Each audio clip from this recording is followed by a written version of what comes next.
नमस्कार विद्यार्थियों। पिछले अध्याय में हमने परंपरागत राजनीतिक सिद्धांत की प्रकृति को समझा था।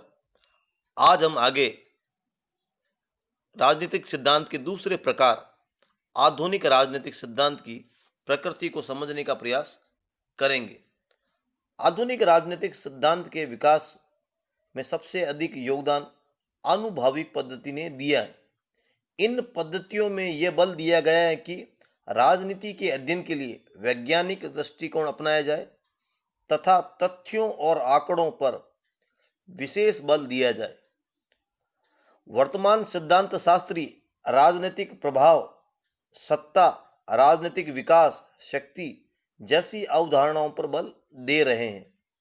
चार्ल्स मेरियम तथा हेराल्ड लासवेल द्वारा शक्ति के सिद्धांत की पुष्टि की गई, जबकि राजनीतिक अभिजन के सिद्धांत को मोस्का, मिशल्स, प्लेटो ने विकसित किया।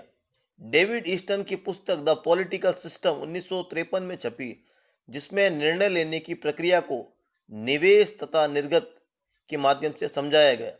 निवेश जनता की मांगे तथा न्यायपालिका तथा कार्यपालिका द्वारा विशेष निर्णय निर्गत है। पिछले कुछ सालों से सिद्धांत शास्त्रियों ने राजनीति में एक नई क्रांति को जन्म दिया, जिसे व्यवहारवादी क्रांति नाम से जाना जाता है। यह क्रांति परंपरागत सिद्धांत शास्त्रियों के प्रति असंतोष का परिणाम थी।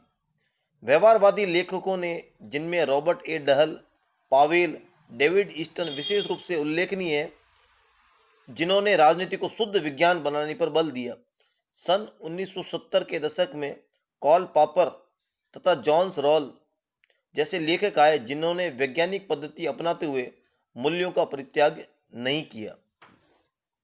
तो कुल मिलाकर आधुनिक राजनीतिक सिद्धांत परंपरागत राजनीतिक सिद्धांत का विरोध करता है और इसमें नई पद्धतियों, नई प्रविधियों, नई तकनीकों के प्रयोग पर बल देता है। आधुनिक राजनीतिक सिद्धांत की प्रकृति को अब हम विस्तार से समझते हैं। प्रथम विशेषता है आनुभविक अध्ययन, इंपेरिकल स्टडी ऑफ अप्रोच। राजनीति को शुद्ध बनाने के लिए राजनीतिक तथ्यों के माप तोल पर राजनीति के आधुनिक विद्वानों ने बल दिया है। अब हम पहले समझेंगे कि अनुभवात्मक अध्ययन क्या होता है। जिस ज्ञान को हम अपनी ज्ञानेंद्रियों, आंख, नाक, मुंह, कान द्वारा अनुभव कर सकते हैं, देख सकते हैं, समझ सकते हैं, महसूस कर सकते हैं, इस प्रकार के ज्ञान को ही वास्तविक ज्ञान मानना अनुभवात्मक अध्ययन कहलाता है। जब हम अपने ज्ञानेंद्रियों द्वारा किसी ज्ञान का अनुभव करते हैं तो इस ज्ञान का सत्यापन भी किया जा सकता है। तो आनुभविक अध्ययन तथ्य प्रधान अध्ययन है, जिसमें वास्तविकताओं का अध्ययन होता है। इसमें उन्होंने नए नए तरीके अपनाए, जैसे जनगणना तथा आंकड़ों का अध्ययन करना, जनमत जानने की विधियां और साक्षात्कार के द्वारा कुछ परिणाम निकालना। डेविड ईस्टन ने कहा है कि खोज सुव्यवस्थित रूप से की जानी चाहिए। यदि कोई सिद्धांत आंकड़ों पर आधारित नहीं है तो वह निरर्थक साबित होगा। दूसरी विशेषता आधुनिक राजनीतिक सिद्धांत की है कि ये विश्लेषणात्मक है। आपने देखा था पिछले अध्याय में कि परंपरागत राजनीतिक सिद्धांत वर्णनात्मक था, उसमें विश्लेषण नहीं किया जाता था, जबकि आधुनिक विद्वानों ने विश्लेषणात्मक दृष्टिकोण को अपनाया है। वे संस्थाओं के सामान्य अध्ययन से संतुष्ट नहीं थे, क्योंकि वे राजनीतिक वास्तविकताओं को समझना चाहते थे। इसलिए इन विद्वानों ने व्यक्ति के कार्यों एवं उनके व्यवहार पर अधिक बल दिया, क्योंकि इनके विश्लेषण से राजनीतिक व्यवस्था को समझना आसान था। इसलिए परंपरागत राजनीतिक सिद्धांत की तुलना में आधुनिक राजनीतिक सिद्धांत विश्लेषणात्मक होता है। तीसरी इसकी विशेषता है वैल्यू फ्री स्टडी, मूल्य विहीन अध्ययन। आधुनिक लेखक विशेष रूप से व्यवहारवादी राजनीति के मूल्य विहीन अध्ययन पर बल देते हैं। उनका कहना है कि राजनीतिक विचारकों को मूल्य निरपेक्ष अर्थात तटस्थ रहना चाहिए। उन्हें क्या होना चाहिए, व्हाट आउट टू बी के स्थान पर क्या है, व्हाट एग्जिस्ट का उत्तर खोजना चाहिए। उन्हें सही तथा गलत के प्रश्नों से मुक्त रहना चाहिए। लेखक का कार्य तथ्यों और आंकड़ों को वर्गीकृत करना होना चाहिए। उन्हें यह कहने का अधिकार नहीं है कि कौन सी शासन प्रणाली अच्छी है, कौन सी बुरी। तो मूल्य विहीन अध्ययन का संक्षेप में ये सरल शब्दों में अर्थ है कि विचारक जब किसी बात का अध्ययन करें तो उस पर वो अपनी मान्यताएं, अपने विचार, अपने सोच को प्रभावित ना होने दे। उसे केवल शासन प्रणाली का अध्ययन करना है, उसे ये कहना नहीं है कि कौन सी शासन प्रणाली अच्छी है, कौन सी शासन प्रणाली बुरी है। उसका काम केवल शासन प्रणाली क्या करती है ये बताना है।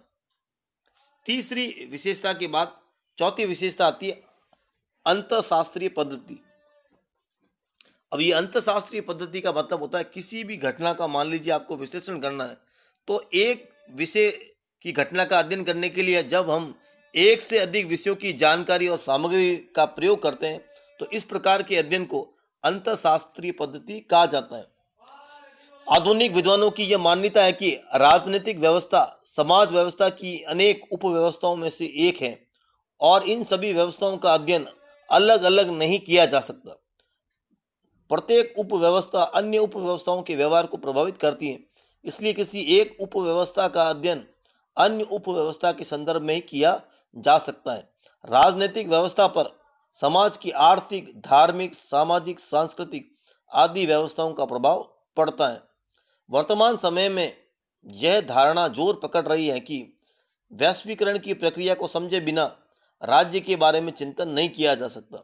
विश्व अर्थव्यवस्था, अंतर्राष्ट्रीय कानून, अंतर्राष्ट्रीय संबंधों का अध्ययन राजनीतिक सिद्धांत में अलग अलग नहीं बल्कि एक साथ करने की आवश्यकता है। इसका कारण यह है कि ये सभी तत्व राज्य की कार्य क्षेत्र और उसकी संप्रभुता को प्रभावित करते हैं। सरल शब्दों में अंतरशास्त्रीय पद्धति हम कह सकते हैं, मान लीजिए हमें इतिहास की किसी घटना का अध्ययन करना है तो हमें मनोविज्ञान, समाजशास्त्र, राजनीति शास्त्र, इन सब के परिप्रेक्ष्य को समझना आवश्यक होगा। एक घटना को समझने के लिए एक से अधिक विषयों की जानकारी और सामग्री का प्रयोग करना होगा। पांचवी प्रकृति है अनौपचारिक कारकों का अध्ययन। आधुनिक विद्वानों के अनुसार परंपरागत अध्ययन की औपचारिक संस्थाओं जैसे राज्य, सरकार व दल आदि का अध्ययन काफी नहीं है। वे राजनीतिक वास्तविकों को समझने के लिए उन सभी अनौपचारिक कारकों का भी अध्ययन आवश्यक मानते हैं जो राजनीतिक संगठन को प्रभावित करते हैं। इस श्रेणी में व्यवहारवादी विचारक डहल, डेविड ईस्टन, आमंड तथा पावेल शामिल हैं। ये सभी जनमत, मतदान, आचरण, विधानमंडल, कार्यपालिका, न्यायपालिका तथा जन सेवकों के अध्ययन पर भी बल देते हैं।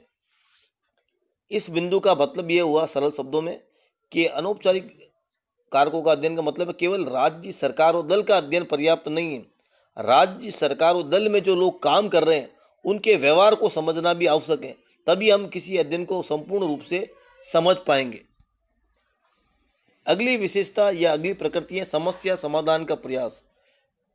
आधुनिक राजनीतिक शास्त्रियों द्वारा मूल्यों को स्वीकार कर लेने का यह परिणाम निकला है कि अब वे समस्याओं के समाधान में जुट गए।